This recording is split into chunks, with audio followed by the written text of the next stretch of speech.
Bonjour. Ralentir, ça sauve des vies.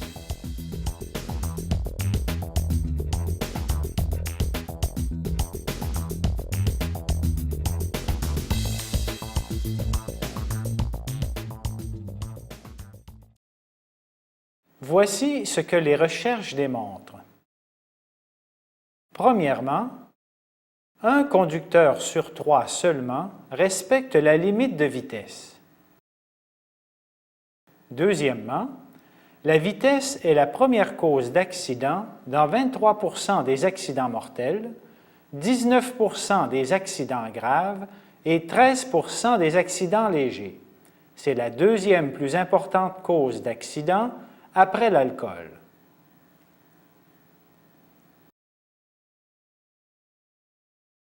Troisièmement, les accidents causés par la vitesse font annuellement 200 morts et 6 000 blessés. C'est dans les zones de 50 km/h qu'on dénombre le plus d'accidents avec blessés légers et graves.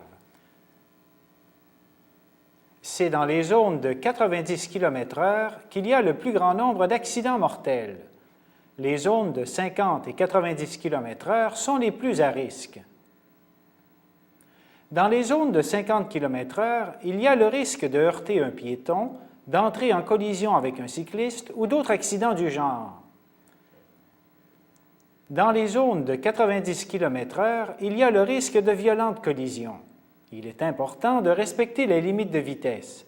Vous croyez que c'est banal, que ce n'est qu'une amende ou des points d'inaptitude qui sont en jeu? Non, c'est sérieux.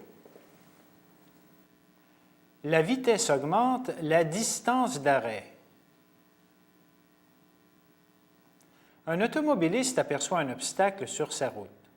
Le temps de réagir, de freiner et de s'immobiliser, il parcourra une certaine distance qu'on appelle la distance d'arrêt. La distance d'arrêt dépend du temps de réaction et du temps de freinage. Le temps de réaction, durant lequel le conducteur enlève le pied de l'accélérateur et le pose sur le frein, est d'environ 1,3 secondes. Mais pendant ce temps, le véhicule continue à avancer. Plus la vitesse sera grande, plus la distance parcourue sera longue. Quant au temps de freinage et d'immobilisation du véhicule, il sera plus long si la vitesse est plus grande. L'usure des freins et des pneus, le poids du véhicule et le mauvais état de la chaussée peuvent aussi augmenter la distance de freinage.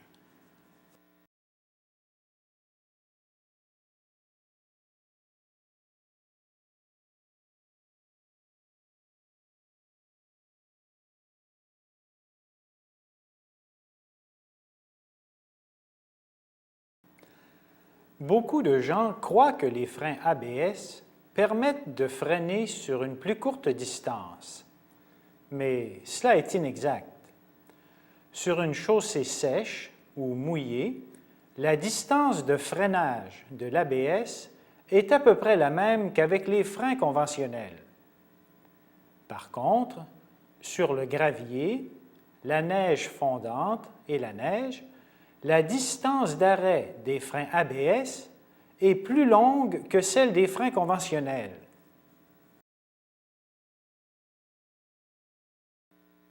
La distance d'arrêt d'un véhicule fera plus que doubler entre 30 et 50 km/h.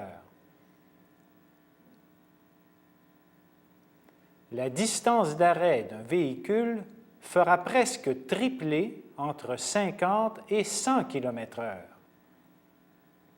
C'est pour cette raison que la vitesse augmente la fréquence des accidents. Il existe une croyance selon laquelle un bon conducteur au volant d'un bon véhicule peut rouler plus vite sans augmenter ses risques d'accident.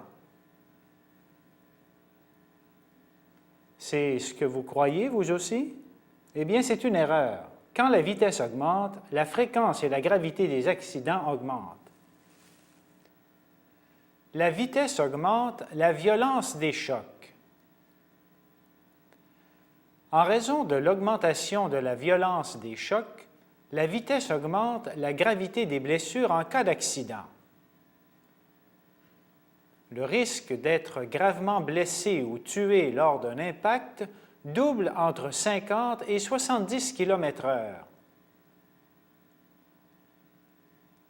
Le risque d'être gravement blessé ou tué lors d'un impact quadruple entre 50 et 100 km/h. Lors d'une collision, le véhicule décélère brusquement alors que le conducteur est projeté violemment vers l'avant. Les blessures sont provoquées par l'énergie cinétique dégagée lors de l'impact. L'énergie cinétique est influencée par le poids et surtout la vitesse du véhicule. Par exemple, l'énergie cinétique sera plus grande lorsqu'un camion lourd roulant à haute vitesse s'immobilisera brusquement, projetant violemment vers l'avant son conducteur. L'importance d'un choc à 50 km/h équivaut à une chute dans le vide du haut d'un édifice de 3 étages. L'importance d'un choc à 75 km/h équivaut à une chute d'un édifice de 7 étages. À 100 km/h, il équivaut à une chute d'un édifice de 12 étages.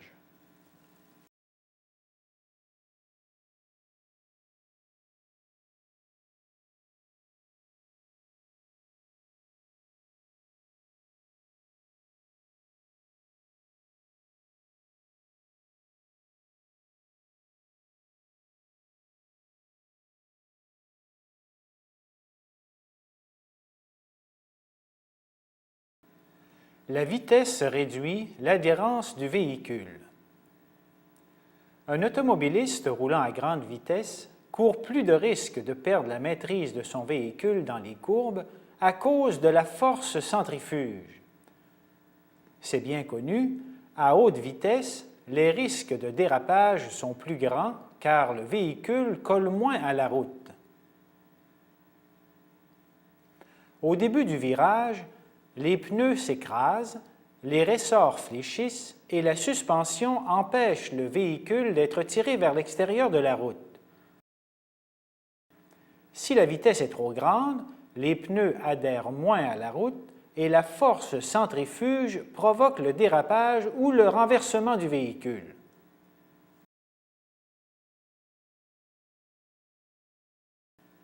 La vitesse diminue le champ de vision. Un conducteur immobilisé ou roulant à vitesse très faible possède normalement un champ visuel de 180 degrés. À 100 km/h, le champ visuel est réduit de 50 % car le nombre d'informations visuelles à traiter simultanément est trop grand pour le cerveau qui doit alors se concentrer sur un espace plus restreint.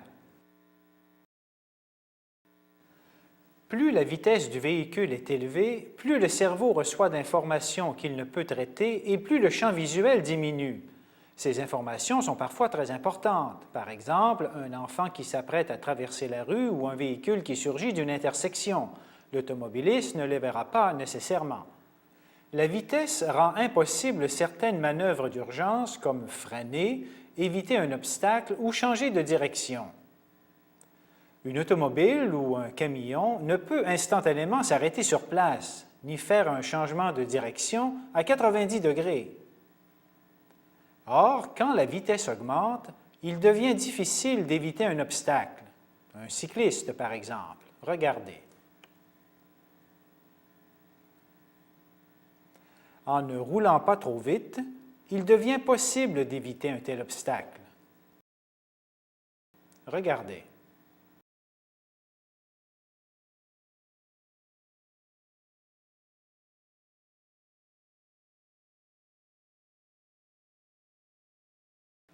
Comme ils sont longs, larges et lourds, les camions s'arrêtent, changent de direction ou évitent les obstacles plus difficilement et plus lentement que les automobiles.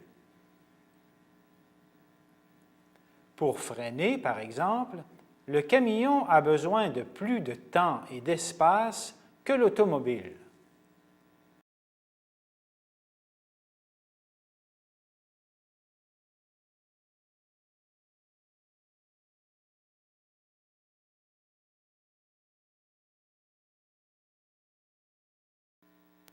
Ralentir de 10 km/h fait toute une différence.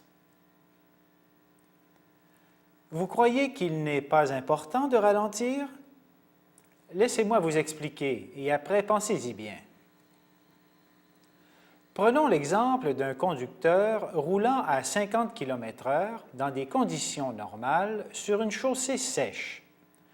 Il aperçoit un piéton à une distance de 31,2 mètres. S'il réagit et freine en 1,3 secondes, il pourra s'arrêter à temps. Si le conducteur roule à une vitesse de 60 km/h, il freinera, sa voiture ralentira, mais au moment du choc avec le piéton, il roulera encore à 42 km/h. Le piéton sera presque certainement invalide pour le reste de ses jours et peut-être même mort. Entre 50 et 60, il n'y a qu'une petite différence de 10 km/h, mais c'est toute une différence. Regardez.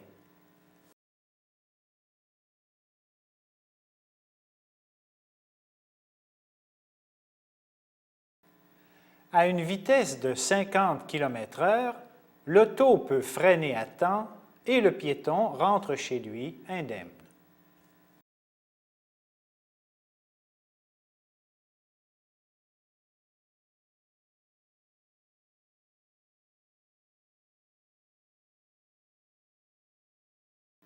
Selon des études sérieuses, si les véhicules diminuaient leur vitesse de 3 km/h, le nombre de blessés et de décès diminuerait